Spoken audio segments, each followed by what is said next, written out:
Welcome back. आप देख रहे हैं इकोनॉमिक नॉलेज भाई। अभी आज हम जिस कंट्री की बात करने जा रहे हैं उस कंट्री को पूरी दुनिया बात कर रही है। बिल्कुल सही पहचाना। आज हम बात करेंगे ग्रीनलैंड के बारे में। So let start.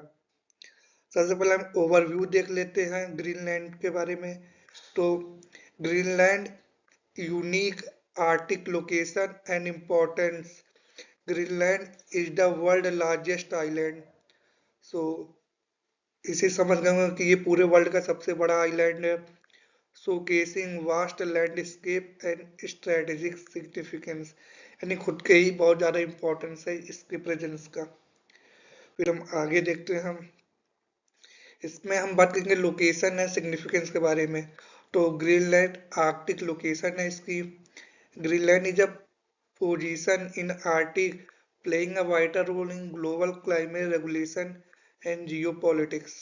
ये है। फिर हम बात करते हैं size and world largest island covering over 2 million square kilometre.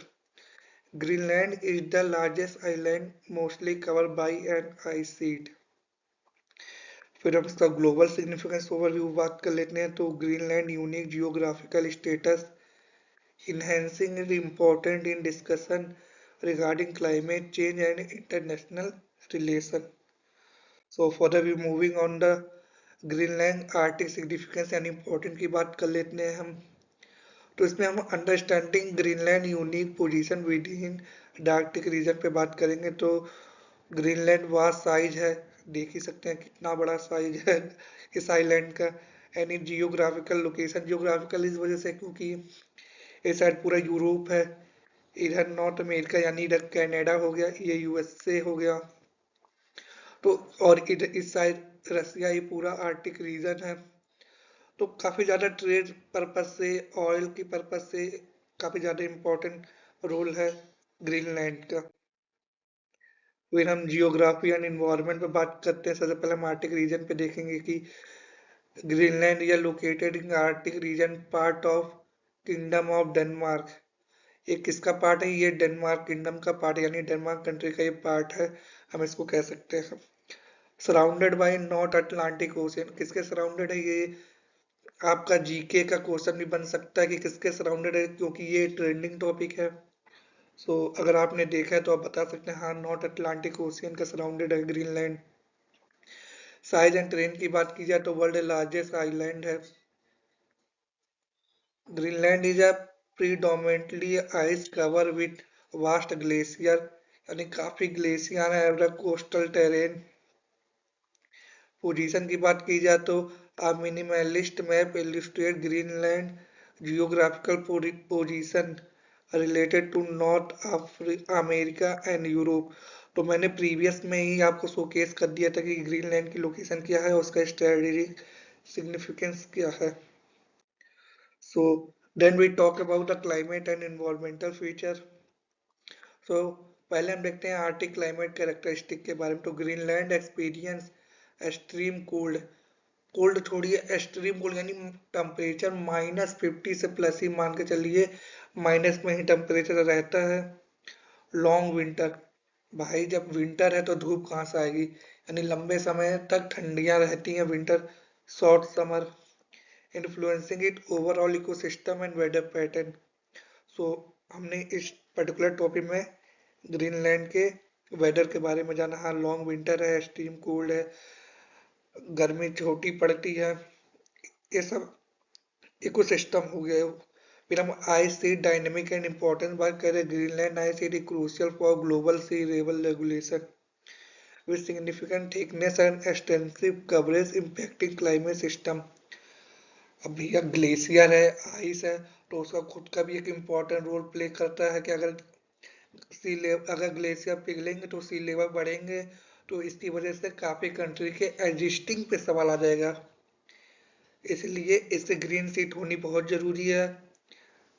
काफी इंपॉर्टेंट रोल प्ले करता है क्लाइमेट की पर्पज से भी।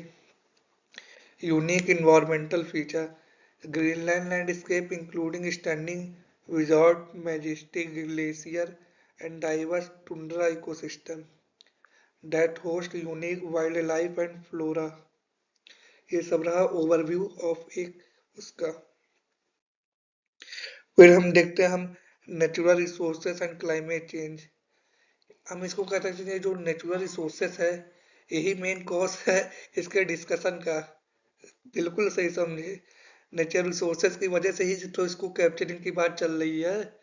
मेन यही है क्योंकि यहाँ पे रेयर अर्थ बहुत ज्यादा है, रेयर अर्थ मेटल जिसको हम कहते हैं। तो हम इसको फर्दर डिस्कस करेंगे। पहले हम ये देख लेते हैं exploring the effect of climate change on Greenland natural resources. So climate change significantly impact Greenland ice sheet and natural resources availability। ये चीज इसमें अब हम जान ही रहे हैं, तो हम ग्रीनलैंड के हिस्ट्री के बारे में जान लेते हैं और उसके पॉलिटिकल स्ट्रक्चर के बारे में भी जान लेते हैं।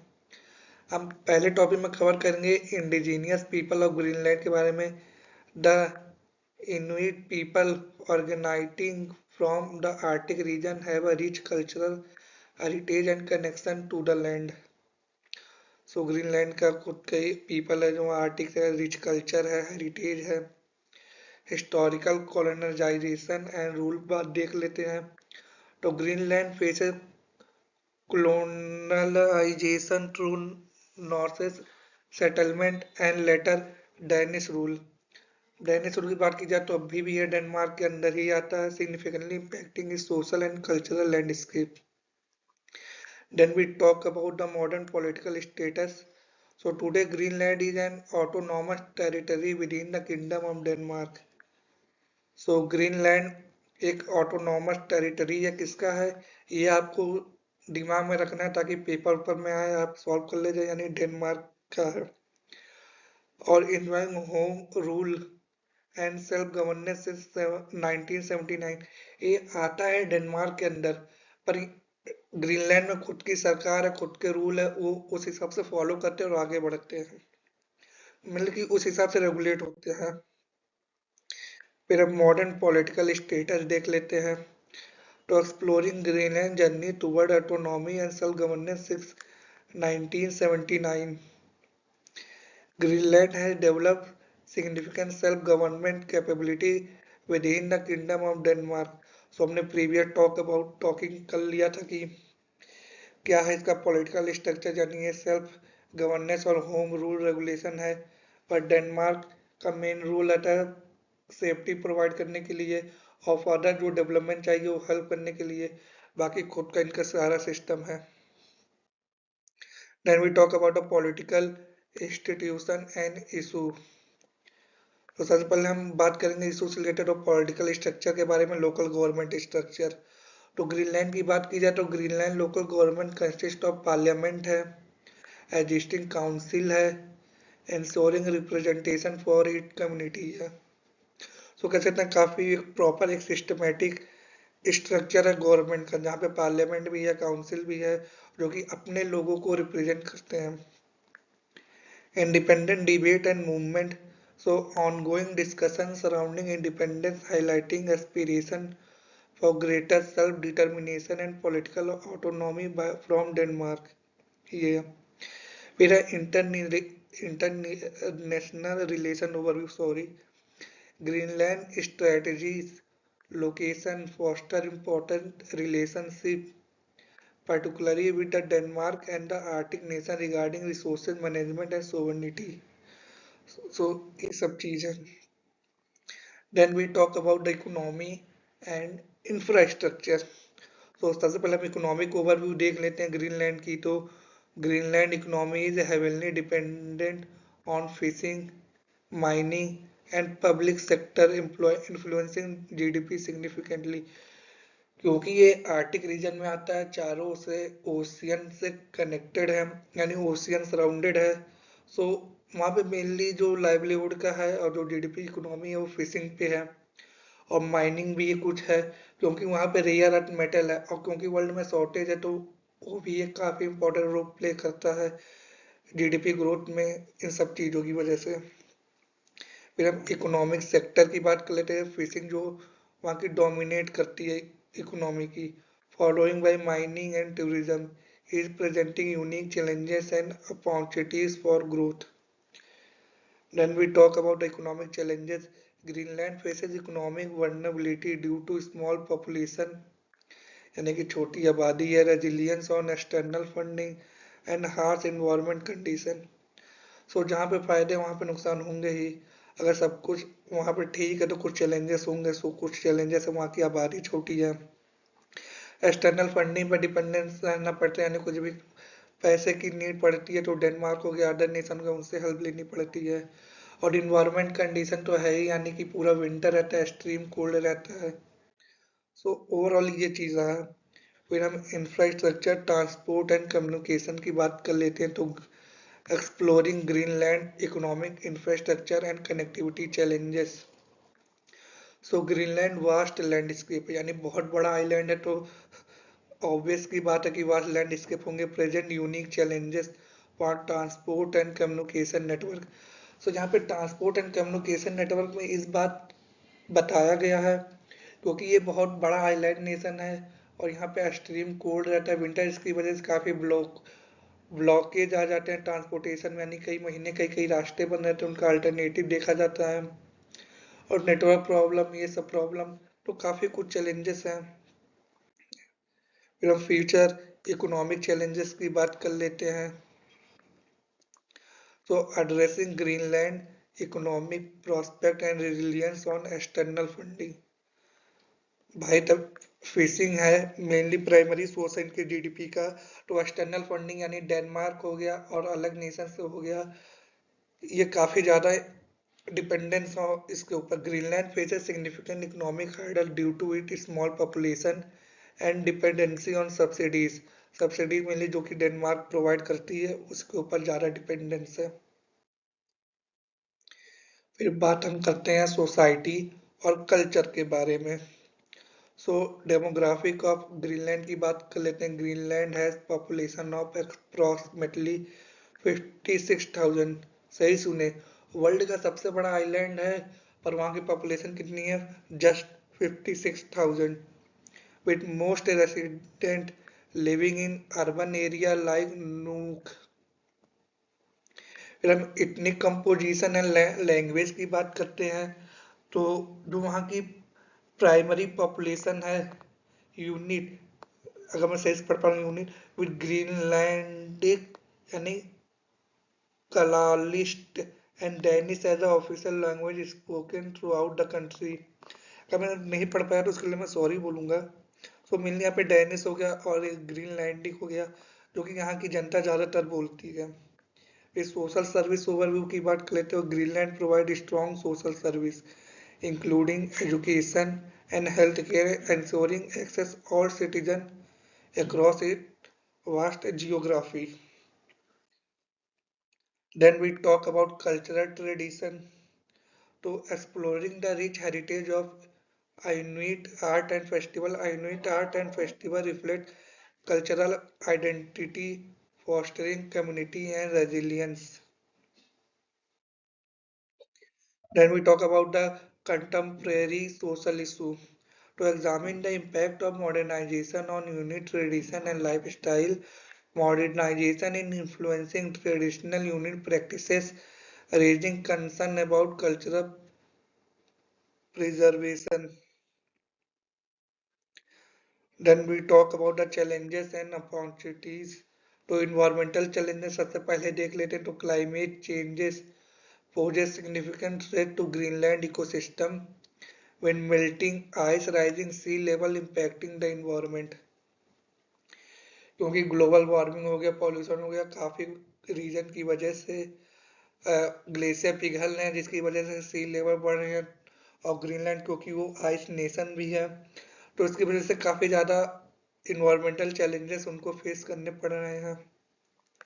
फिर इकोनॉमिक वर्नेबिलिटी एंड डिपेंडेंसी की बात कर लेते हैं। जो ग्रीनलैंड की इकोनॉमी है वो एक्सटर्नल फंडिंग के ऊपर डिपेंडेंस है और सब्सिडी के ऊपर डिपेंडेंस है। फ्लक्चुएटिंग मार्केट है, making vulnerable to economic shift and challenges. Then talk about geopolitical importance. As Arctic sovereignty become increasingly important, Greenland play a crucial role in international relations and resource management discussion. क्योंकि island nation है, critical mineral है, काफ़ी ज़्यादा natural resources है, तो Arctic और overall देखा जाए बैलेंस करने के लिए इसका काफ़ी ज़्यादा इम्पोर्टेंट रोल रहता है इंटरनेशनल रिलेशन में। Then we talk about opportunities in Greenland, exploring tourism हो गया, renewable energy and research potential for growth. Greenland offers unique tourism experience, potential for renewable energy and rich research opportunities. And talk about strategic outlook, balancing sustainable development with environmental conservation in Greenland. Greenland faces the challenges of harmonizing growth and environmental preservation for its future. फिर हम conclusion and outlook पे बात कर लेते हैं। तो reflecting on Greenland unique global significance and future prospect, Greenland play a crucial role and global climate dynamic and sustainable development. So conclusion की बात की जाए तो ग्रीनलैंड जो है वो काफ़ी ज़्यादा इम्पोर्टेंट रोल प्ले करता है आर्कटिक रीजन में। किस वजह से करता है, क्योंकि नेचर रिसोर्सेस हम कह सकते हैं मेन है। और चैलेंजेस की बात की जाए तो ये एक्सटर्नल फंडिंग पर डिपेंडेंस है, कह सकते हैं कि डेनमार्क के ऊपर डिपेंडेंस है, क्योंकि जो ग्रीनलैंड की जीडीपी है वो मेनली फिशिंग के ऊपर डिपेंडेंस है, वो डोमिनेटिंग सेक्टर वहाँ का। और इसकी वजह से काफ़ी क्लाइमेट चेंज और वजह से चैलेंजेस आते रहते हैं, इकोनॉमिक डाउन होती है तो उनको सब्सिडी और फंडिंग की ज़रूरत पड़ती है, जो कि मेनली डेनमार्क प्रोवाइड करता है। तो ओवरऑल देखा जाए तो इसका काफ़ी इंपॉर्टेंट रोल है इंटरनेशनल में, क्योंकि ये इसके अंदर काफ़ी ग्लेशियर है, काफ़ी आइस है, तो उनका प्रोटेक्टिव होना बहुत ज़रूरी है। अगर नहीं होंगे तो ग्लोबल सी राइज बढ़ेंगे तो कंट्री के एग्जिस्टेंस पे सवाल आ सकते हैं। तो ये चीज़ रहा है overall. Hope you understand well. Then अब recap and call to action, हमें क्या करने की ज़रूरत है, क्या चीज़ सही होना चाहिए। जियोग्राफी ओवरव्यू की बात कर लेते हैं तो Greenland the world largest island, hold a unique Arctic position influencing global climate and ecosystem. Then talk about global impact क्या है, to a significant player in climate science, Greenland changes affect sea level and global weather pattern, ये है। Then engagement opportunity की बात की जाए तो professional and encouraged to support initiative for sustainable development and understanding of Greenland environmental challenges. तो काफ़ी कुछ अपॉर्चुनिटी या काफ़ी कुछ हमें ध्यान देने की बात है, यानी हमें ग्रीन हाउसेस नहीं करने चाहिए जिसकी वजह से ग्लेशियर ना पिघले, और हमें काफ़ी फोकस करना चाहिए सस्टेनेबल डेवलपमेंट के ऊपर। तो ओवरऑल यही सब कुछ था। और लास्ट में आपको धन्यवाद अगर आखिरी तक का देखे हैं। मिलते हैं हम आपको नेक्स्ट वीडियो में, तब तक के लिए अपना ध्यान रखिए। Take care, bye.